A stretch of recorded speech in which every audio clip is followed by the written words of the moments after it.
और 5G यानी 5 generation के शो में वक्त है खबरों के सेंसेक्स का, यानी शो का वो सेगमेंट जिसमें आपको दिखाते हैं वो खबरें जिस पर पूरे दिन हलचल होने वाली है। खबरों के सेंसेक्स में आज कौन सी खबर सबसे बड़ी होगी, किस खबर पर पूरे दिन हलचल रहेगी, किस खबर की सबसे ज्यादा चर्चा होगी, उस खबर की पूरी जानकारी आप तक पहुंचाएंगे। और सारी बड़ी खबरें आप तक पहुंचाने के लिए हमारे साथ जुड़ेंगे देश भर में फैले हमारे रिपोर्टर, जो खबर की एक एक बारीकी पर पूरी नजर रखते हैं। नैना, आज की पहली खबर कहां से? बिल्कुल, और आज की पहली खबर सेंसेक्स के लिहाज से कौन सी हो सकती है, जानने के लिए रुक कर लेते हैं दिल्ली का। मेरे सहयोगी पुलकित नागर जुड़ रहे हैं। पुलकित, आज आपके लिहाज से ऐसी कौन सी खबर है जो महत्वपूर्ण रहने वाली है? देखिए, दिल्ली के लोगों को प्रभावित करने वाले स्कूल्स आज खुल गए हैं दिल्ली के अंदर, और सबसे बड़ी बात यह है कि दिल्ली सरकार ने फैसला तमाम एक्सपर्ट कमेटी और डीडीएमए की बैठक के बाद लिया है। ये बहुत दिनों बाद है, क्योंकि मार्च 2020 में स्कूल बंद किए गए थे जब पहली वेव थी, लेकिन दूसरी वेव यानी कि अप्रैल 2021 के आसपास 9वीं और 12वीं के लिए स्कूल खोले गए थे। लेकिन उसी दौरान ये देखा गया कि लगातार दिल्ली में मरीजों की संख्या बढ़ी, सेकेंड वेव का आगाज हुआ और उसके बाद में फिर ये फैसला लिया गया कि स्कूलों को बंद किया जाएगा। लेकिन एक बार फिर से इतने वक्त बाद ये मौका दिल्ली के लोगों को मिला है कि स्कूल खुल गए हैं दिल्ली के अंदर, और बच्चों को ये ऑप्शन भी दिया गया है कि अगर वो स्कूल आना चाहते हैं तभी आएंगे, अगर वो ऑनलाइन पढ़ना चाहते हैं तो वो ऑनलाइन पढ़ सकते हैं। ये दोनों ऑप्शन बच्चों को दिए गए। स्कूल को बहुत सख्त निर्देश दिए गए हैं कि वो कोरोना प्रोटोकॉल का पालन करेंगे। उसके लिए लंच टाइम में बच्चों को दूर दूर बैठाया जाएगा, अलग अलग टाइम में लंच किया जाएगा। एक क्वारंटीन सेंटर यानी कि क्लासरूम को क्वारंटीन रूम भी बनाया जाएगा अगर किसी को देखा जाता है कि कोई सिम्टम्स हैं या किसी को कोई दिक्कत है, ताकि उसमें उसे वॉच किया जा सके। इसके अलावा इवनिंग और मॉर्निंग क्लास में के बीच में 1 घंटे का गैप रखने का निर्देश दिया गया है, ताकि उस समय स्कूल को सैनिटाइज कराया जा सके। और तमाम कोरोना प्रोटोकॉल का पालन स्कूल प्रशासन को करना होगा। ये निर्देश एसओपीज में दिए गए हैं। ये बड़ी बात है, काफी दिनों वक्त ये मौका आया जब बच्चे फिर से स्कूल जाते हुए नजर आ रहे हैं। लेकिन एक सवाल मुझे लगता है जो हर एक अभिभावक, हर एक पालक के मन में होगा, क्योंकि अभी वैज्ञानिकों का ये कहना है, जानकारों का कहना है कि अभी भी कोविड खत्म नहीं हुआ, बल्कि सितंबर और अक्टूबर में केसेस पीक पर रह सकते हैं। अब इसे थर्ड वेव माने या किसी भी रूप में देखा जाए। अब ऐसी परिस्थिति में जब अगर पहले ही सितंबर से स्कूल खुल रहे हैं तो उसको लेकर क्या तैयारी है? क्या जो पेरेंट्स हैं उन्हें भी समझाया जा रहा है? उनके मन के इस डर को खत्म कैसे किया जाएगा? देखिए, दिल्ली सरकार ने सर्वे कराया था जिसमें 35,000 लोगों ने पार्टिसिपेट किया था। उसमें ज्यादातर लोगों ने ये माना कि स्कूल खुलने चाहिए। तो ये कोशिश पहले से ही की गई है कि जब अभिभावक इस बात को मान ले कि वो अपने बच्चे को स्कूल भेजने के लिए तैयार है, तभी स्कूल उन्हें भेजा जाएगा। दूसरी सबसे बड़ी बात यह है कि तीसरी वेव का खतरा बना हुआ है, लेकिन दिल्ली के अंदर ग्रेड रेस्पॉन्स एक्शन प्लान लागू है। इसका सीधा मतलब ये हो जाता है कि अगर दिल्ली के अंदर कोरोना के केसेस बढ़ेंगे तो स्कूल अपने आप बंद हो जाएंगे, क्योंकि ग्रेड एक्शन प्लान के अंदर साफ कहा गया है कि अगर येलो पर भी आते हैं, यानी कि एक वीक के अंदर 1500 नए मामले आते हैं, तब स्कूल बंद करने का आदेश खुद ब खुद इस प्लान के तहत हो जाएगा। ठीक है, तो दिल्ली की खबर पुलकित हम तक पहुंचा रहे हैं। अब हम रुक कर लेते हैं मध्य प्रदेश का। गोविंद गुर्जर मेरे सहयोगी भोपाल से मौजूद है। वहां भी आज स्कूल खुल रहे हैं, क्या तैयारियां, क्या व्यवस्था? ज्योतिषा, देखिए, यहाँ जो स्कूल खुलने का डिसीजन था वो पहले ही ले लिया गया था। 9th से लेकर 12th तक के जो अल्टरनेटिव डेज में कुछ छात्र आ रहे थे, हालांकि सिर्फ एक फॉर्मेलिटी के तौर पर देखा जा रहा था, जिसमें बहुत ज़्यादा स्ट्रेंथ नहीं देखी जा रही थी। अब 6वीं से लेकर 8th स्टैंडर्ड के बच्चे भी, हालांकि 10 बजे का टाइम रखा गया है सरकारी स्कूलों में, लेकिन बड़ी बात यह है कि रीवा के संसद में एक सवाल लगाया था कि ऐसे कितने गांव हैं मध्य प्रदेश में जहां मोबाइल की कनेक्टिविटी या टावर नहीं मिलता है, तो वहाँ नेटवर्क नहीं होता है। तो ऐसे 1600 से 34 के करीब गांव हैं मध्य प्रदेश में। अगर ऑनलाइन भी बच्चे जोड़ते हैं 50% की 50% कैपेसिटी के साथ स्कूल यहाँ खुलने का प्रस्ताव रखा गया है, तो उन 1634 गाँव में जब कनेक्टिविटी नहीं होगी नेटवर्क की, तो कैसे बच्चे जुड़ेंगे, ये एक बड़ा सवाल है। दूसरा जानकारी मिल रही है कि भोपाल में जो लोकल प्रशासन है उसने अभी तक हरी झंडी नहीं दी है। ऐसे में देखना होगा कि 10 बजे बच्चे, हालांकि मध्य प्रदेश सरकार दावा कर रही है कि आज से स्कूल खुलने के आदेश जारी हो चुके हैं, लेकिन देखते हैं कि भोपाल में बच्चों का आना शुरू होता है या नहीं। आपको बता दें कि जो वैक्सीनेशन है, करीब 80% टीचर्स का वैक्सीनेशन हो चुका है और उम्मीद है कि टीचर्स जैसे पहले ये 100% वैक्सीनेशन का जो अभियान है वो पूरा होगा मध्य प्रदेश में भी, जिसमें सेकेंड डोज जो है वो तकरीबन 80,000 टीचर्स ले चुके हैं। तो इस तरह का पूरा स्थितियों के बीच स्कूल खुलने का प्रोसेस आज से मध्य प्रदेश में शुरू होना है। सरकारी स्कूलों का टाइम 10 बजे से रखा गया है। इस वक्त हम भोपाल के शासकीय सुभाष उच्चतर माध्यमिक विद्यालय के सामने खड़े हुए हैं और वहाँ 10 बजे के बाद देखना होगा कि बच्चों के आने का सिलसिला बिल्कुल उस अपडेट के लिए आपके पास पहुंचेंगे कि रुझान क्या रहा है, क्या रेस्पॉन्स बच्चों की तरफ से, अभिभावकों की तरफ से रहा है राज्य सरकार के इस फैसले के बाद। हमारे सहयोगी रविकांत हमारे साथ जुड़ चुके हैं दिल्ली से इस वक्त। रविकांत, खबरों के सेंसक्स में आपके हिसाब से आज क्या अहम खबर?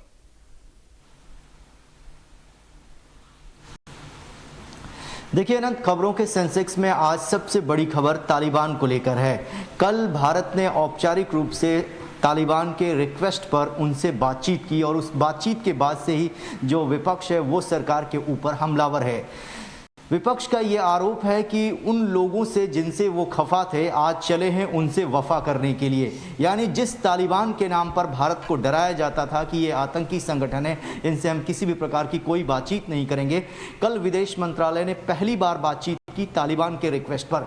भारत सरकार ने अपना स्टैंड क्लियर किया है कि ये जो बातचीत हुई है उसमें भारत ने अपने लोगों को वापस लाने के लिए उनसे रिक्वेस्ट किया है कि किसी भी प्रकार की कोई वहां पर दिक्कत ना हो, अपने लोगों को हम वापस लाएं, ट्रेड जो है वो जारी रहेगा।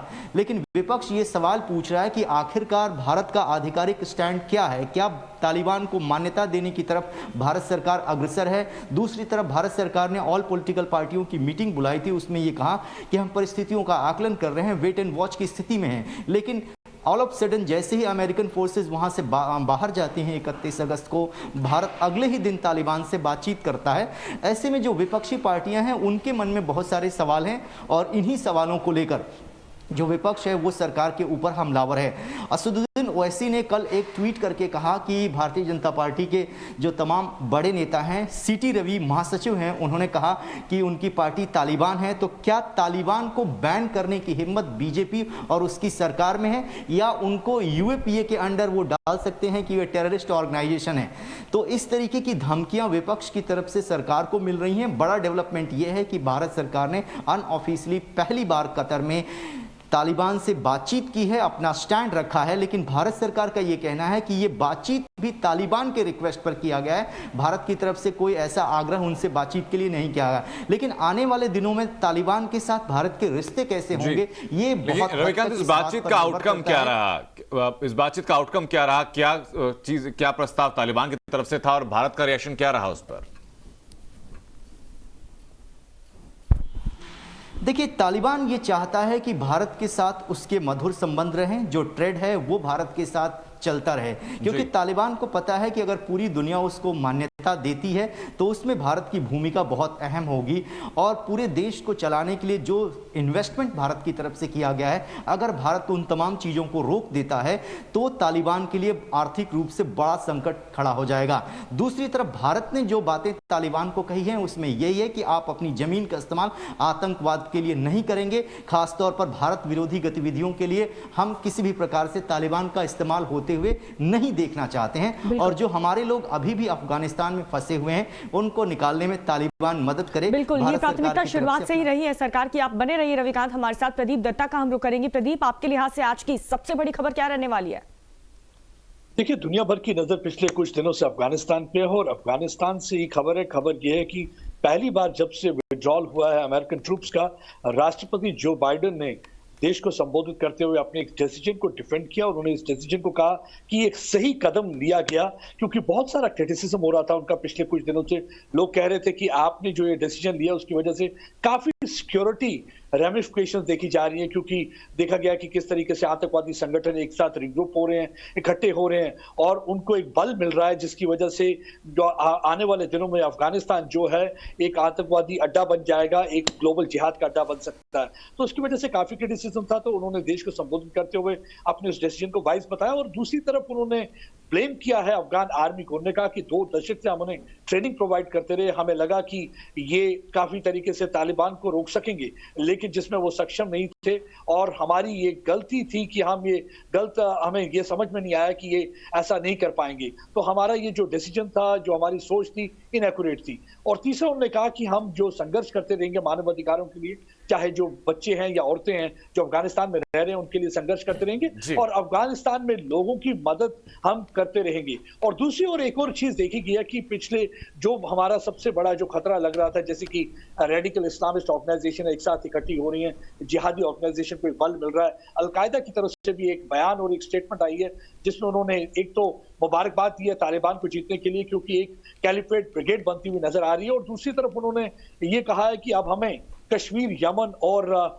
सोमालिया को हमें आजादी के लिए लड़ना होगा, जिस तरीके उनके लिए कदम बढ़ाने होंगे। तो मेरे ख्याल से ये जो सारे बयानात आ रहे हैं, उसको देखते हुए भारत के लिए एक सोच विचार का विषय बनता है, क्योंकि भारत की सिक्योरिटी का काफी ध्यान रखना पड़ेगा, क्योंकि हम देखा है अमेरिका जब जाते वक्त काफी हथियारों का जखीरा छोड़ दिया। बिल्कुल, ये सब हमने देखा कि अमेरिका ने बहुत से हथियार उनको दे दिए, जितने बहुत सारे मुल्कों के पास है भी नहीं, इतने हथियारों से संपन्न कर दिया तालिबान को। अब आगे बढ़ते हैं, रंजीता का रुख करते हैं। रंजीता, खबरों के सेंसस के लिहाज से आपके पास सबसे बड़ी खबर क्या है?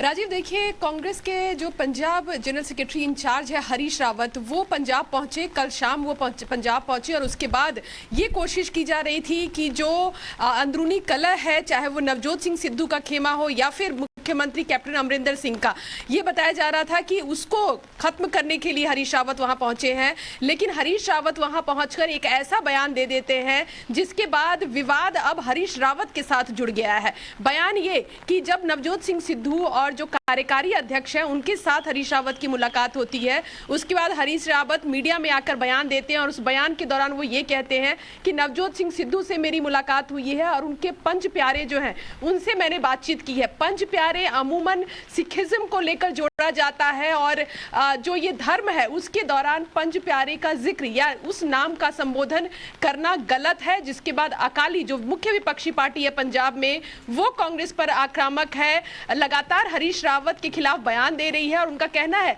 कि हरीश रावत मजाक के तौर पर इस बात को ना बोले, क्योंकि ये सिखिज्म से जोड़ा जाता है और ऐसे में हरीश रावत को अपना बयान वापस लेना चाहिए और अपने बयान पर उनको माफी मांगनी चाहिए। लगातार नेताओं का बयान इस पर आ रहा है और प्रतिक्रिया भी चल रही है। ऐसे में हरीश रावत ने एक नए बयान को और एक नए विवाद को पैदा कर दिया है। हरीश रावत का ये बयान अब कहीं ना कहीं राजनीति को वहां पर गरमा रहा है और आने वाले दिनों इसमें और राजनीति देखने को मिल सकती है। इसके अलावा और क्या बड़ी खबर आपके पास है रंजीता? देखिए, इसके अलावा एक और बड़ी खबर निकल कर आ रही है। जिस तरह से मोनेटाइजेशन पाइपलाइन योजना सरकार की है, उसके खिलाफ कांग्रेस पार्टी लगातार विरोध कर रही है। आपको याद होगा राहुल गांधी, कांग्रेस के पूर्व अध्यक्ष, ने इस बाबत प्रेस कॉन्फ्रेंस किया था और उन्होंने कहा था कि वो सरकार जो कहती है कि देश को विकास के रास्ते पर लेकर जाएंगे, 70 साल तक देश में कुछ नहीं हुआ। आज 70 साल के जो कामकाज हैं, जो काम पिछली सरकार ने किया है, उस सब को मोनेटाइजेशन पाइपलाइन के तहत बेचने की तैयारी में सरकार है। लगातार ये केंद्र सरकार पर आरोप लगाया जा रहा है कांग्रेस पार्टी की तरफ से और इसको लेकर कांग्रेस इस पूरे मुहिम को कांग्रेस पूरे देश में रखना चाहती है, जिस बाबत वो पूरे देश में प्रेस कॉन्फ्रेंस करेगी और ये प्रेस कॉन्फ्रेंस कांग्रेस के बड़े नेताओं को दिया गया है, जिम्मा दिया गया है बड़े नेताओं का। जैसे कलकत्ता में सलमान खुर्शीद बैठक करेंगे, जम्मू कश्मीर में शशि थरूर जो है वो प्रेस कॉन्फ्रेंस करेंगे और तमाम बड़े नेताओं को अलग अलग जगहों पर, लखनऊ में भूपेश बघेल छत्तीसगढ़ के मुख्यमंत्री रहेंगे और ये प्रेस कॉन्फ्रेंस आज से शुरू होगी। कांग्रेस की ये कोशिश है कि इस मुद्दे को लेकर आम जनता तक जाया जा सके और केंद्र सरकार को इस मुद्दे पर घेरा जा सके। ठीक है रंजीता, तो ये वो प्रमुख खबरें, रंजीता ने 2 अहम खबरें बताई जो आज महत्वपूर्ण रह सकती हैं। उत्तर प्रदेश के लिहाज से आज खबर क्या खास रह सकती है, जान लेते हैं आमिर हक से। जी आमिर। देखिए, आज दो खबरें हैं जो बड़ी खबरें मानी जा सकती हैं उत्तर प्रदेश से। पहली मुख्यमंत्री योगी आदित्यनाथ से जुड़ी हुई। आज सुबह 11 बजे मुख्यमंत्री आवास पर मुख्यमंत्री योगी आदित्यनाथ लाभार्थियों को, करीब 5,51,000 लाभार्थियों को पीएम आवास योजना और मुख्यमंत्री आवास योजना के तहत मकान सौंपेंगे। ये सभी ग्रामीण अंचल में बने हुए मकान हैं जो 5.5 लाख से ज़्यादा लाभार्थियों तक पहुँचेंगे, उनकी चाबी उनको दी जाएगी। और इस पर सरकार को 6637 करोड़ से ज़्यादा का खर्च आया है। लेकिन इसको इस रूप में देखा जा रहा है कि तमाम जो योजनाएं 2017 में योगी सरकार बनने के बाद जिनका क्रियान्वयन हुआ था, वो अब अपनी परिणति पर पहुंच रही हैं। उनका लोकार्पण किया जा रहा है ताकि बेनिफिशरीज तक, लाभार्थियों तक उन सरकारी योजनाओं का लाभ सीधे तौर पर पहुंचाया जा सके। दूसरी बड़ी खबर समाजवादी पार्टी से जुड़ी हुई। जनादेश यात्रा आज से शुरू हो रही है समाजवादी पार्टी की तरफ से। पीलीभीत में इसका प्रारंभ किया जा रहा है। इंद्रजीत सरोज जो राष्ट्रीय महासचिव पार्टी के हैं और पूर्व कैबिनेट मंत्री, वो इस यात्रा को लीड करेंगे। पीलीभीत से शुरू होकर के शाहजहांपुर, हरदोई और देवीपाटन इलाके के तमाम इलाकों से होते हुई पहला चरण भदोई में ख़त्म होगा और दूसरे चरण में बनारस समेत, मिर्ज़ापुर समेत तमाम पूर्वांचल के इलाके कवर करते हुए सुल्तानपुर पर 28 सितंबर को इस यात्रा का समापन होगा। लेकिन इसको इस रूप में देखना चाहिए कि समाजवादी पार्टी एक नई रणनीति से उतरी है इस बार उत्तर प्रदेश विधानसभा चुनाव से पहले। और इससे पहले जनाक्रोश यात्रा, जन क्रांति यात्रा, संविधान बचाओ यात्रा, तमाम यात्राएं अलग अलग धड़ों के अपने नेताओं को, उनको लीड करने का जिम्मा दिया है। और मकसद सिर्फ यही है कि भारतीय जनता पार्टी की जो सरकार पिछले 5 साल में रही है उसकी कमियों को उजागर किया जा सके। किसानों को जिस तरह की समस्याएं हुई हैं, बेरोजगारी की समस्या है, महंगाई की समस्या है, महिलाओं को लेकर जो समस्या है, लॉ एंड ऑर्डर की समस्या है, वो सारी समस्याएं लोगों के बीच तक ले जाई जाए। एक जनसंपर्क अभियान के रूप में इसको उसकी शुरुआत की जाए। यानी आमिर, आप बता रहे हैं, आपने 2 खबरें बताई। एक तो आज जिस तरह से मुख्यमंत्री योगी आदित्यनाथ गृह प्रवेश करवाएंगे लोगों को, और दूसरी खबर आपने बताई समाजवादी पार्टी अपना आज से जनादेश के लिए जो यात्रा शुरू करने जा रही है, महत्वपूर्ण हो जाता है ये दोनों। जरा ये बताइए कि इसकी रूपरेखा किस तरह की रहेगी। जिस तरह से समाजवादी पार्टी अपनी जो दूसरी यात्रा जो शुरू करने जा रही है, इसकी रूपरेखा किस तरह से रहेगी? देखिए, मैंने बताया आपको कि राष्ट्रीय महासचिव इंद्रजीत सरोज समाजवादी पार्टी के इस यात्रा को लीड कर रहे हैं। पीलीभीत से शुरू होकर जो मध्य उत्तर प्रदेश का इलाका है उसको कवर करेंगे। उसके बाद देवीपाटन क्षेत्र में, जिसमें गोंडा, श्रावस्ती, बलरामपुर, बहराइच ये इलाके आते हैं, वहाँ पर यह यात्रा जाएगी। उसके बाद पूर्वांचल की तरफ, मिर्ज़ापुर की तरफ जाएगी। भदोई में इसका पहला चरण खत्म होगा और उसके बाद पूर्वांचल के तमाम दूसरे इलाके कवर किए जाएंगे। मकसद ये है कि खास तौर से इंद्रजीत सरोज जो है वो दलितों के, पिछड़ों के नेता माने जाते हैं समाजवादी पार्टी के अंदर। तो इस समाज के इस वर्ग तक समाजवादी पार्टी के जो वादे हैं, इरादे हैं, उनको पहुंचाया जा सके और ये बताया जा सके कि कैसे पिछड़ों और दलितों के हितों का हनन हुआ है योगी सरकार में पिछले 5 साल के अंदर। तो समाजवादी पार्टी अलग अलग वर्ग के अपने नेताओं को टारगेटेड तौर पर उस विशेष समूह को तक अपनी बातें पहुंचाने के लिए उनको इन यात्राओं के जरिए लोगों तक पहुंचा रही है, जनसंपर्क के लिए, ताकि आने वाले विधानसभा चुनाव के लिए अपनी जमीन तैयार की जा सके। ठीक है आमिर, बहुत शुक्रिया इस जानकारी के लिए। हमारे सहयोगी अनुज मिश्रा भी हमारे साथ दिल्ली से मौजूद हैं। दिल्ली से क्या और खबर है अनुज? जी देखिए, देश का सबसे बड़ा जालसाज सुकेश चंद्रशेखर की जो रिमांड है वो बढ़ गई है। इस समय सुकेश चंद्रशेखर जो है वो ईओडब्ल्यू की रिमांड पर है। ईओडब्ल्यू की टीम लगातार उससे पूछताछ कर रही है। जिस तरीके से सुकेश ने जेल से ही 200 करोड़ रुपए की ठगी की थी और इस मामले में ईओडब्ल्यू के साथ साथ ईडी भी पूरे मामले की तफ्तीश कर रही है। ईडी ने अभी हाल में ही फिल्म अभिनेत्री जैकलीन का जो है स्टेटमेंट रिकॉर्ड किया है, जिसमें ये उन्होंने स्टेटमेंट दिया है कि किस तरीके से सुकेश चंद्रशेखर ने उन्हें भी अपनी जाल साजी का शिकार बनाने की कोशिश की थी। सूत्रों की अगर माने तो सुकेश चंद्रशेखर ने जेल से ही जैकलीन को फ़ोन किया था। हालांकि उसने ये नहीं बताया था कि उसका नाम सुकेश चंद्रशेखर है। जब वो उसके झांसे में आ गई, उसके बाद उसे लगातार जैकलीन को वो गिफ्ट भेजने लगा। साथ ही साथ बताया ये जा रहा है कि उसने अपने आप को एक बड़ा आदमी बताया था फिलहाल जो है इस पूरे मामले की तफ्तीश जो है ईडी के साथ साथ ईओडब्ल्यू कर रही है। ईडी ने इस पूरे मामले में सुकेश चंद्रशेखर के बंगले पर छापेमारी की थी, जहां से कई महंगी गाड़ियों के साथ साथ कई कीमती सामान को भी जब्त किया था।